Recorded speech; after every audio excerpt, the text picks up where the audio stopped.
La Première Guerre mondiale a particulièrement marqué l'histoire, le paysage et les hommes de notre territoire et de la France entière. Le 11 novembre 1918, l'armistice du premier conflit mondial est signé. 95 ans plus tard, le devoir de mémoire est plus que jamais nécessaire. À Flêtre, l'association Histoire et Patrimoine œuvre, en association avec la commune, à la conservation de notre patrimoine.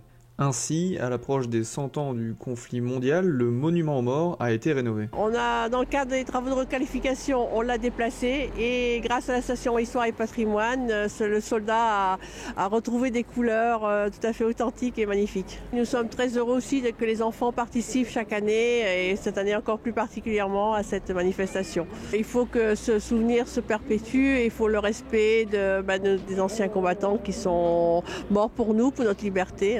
Vincent Potier, président de Histoire et Patrimoine, nous en dit plus sur la rénovation de ce projet. Voilà, tout à fait. Donc il y a Frédéric, il y a François Xavier et il y a William qui ont œuvré pour la réfection du poilu qui n'était pas dans ses bonnes couleurs, quoi.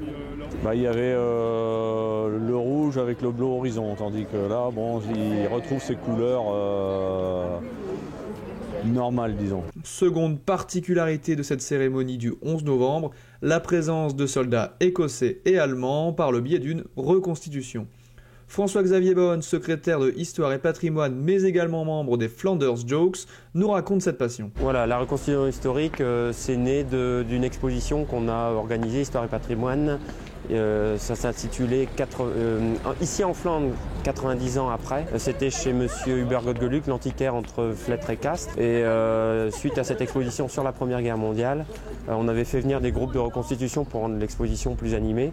Et on a attrapé le virus. Voilà, on a attrapé le virus. D'accord, alors pourquoi avoir choisi de reconstituer des soldats, enfin une troupe écossaise? Alors une troupe écossaise parce que un de nos membres de l'association Histoire et Patrimoine habite dans une ferme qu'il a retapé entièrement, mais où 7 soldats écossais sont tombés le 6 juin 1918. D'ailleurs, on leur a rendu hommage l'année dernière avec la venue des familles ici au cimetière militaire de Castres. D'accord, donc on a eu des Écossais, mais il y avait aussi des Allemands. Également. Les Allemands, c'est une association qui est indépendante de Flanders Jokes, mais qui sont des amis qu'on rencontre sur de nombreuses manifestations. Et il nous semblait important, avec Madame le maire de Flêtre, quand on a préparé la cérémonie, de les associer pleinement à cette commémoration.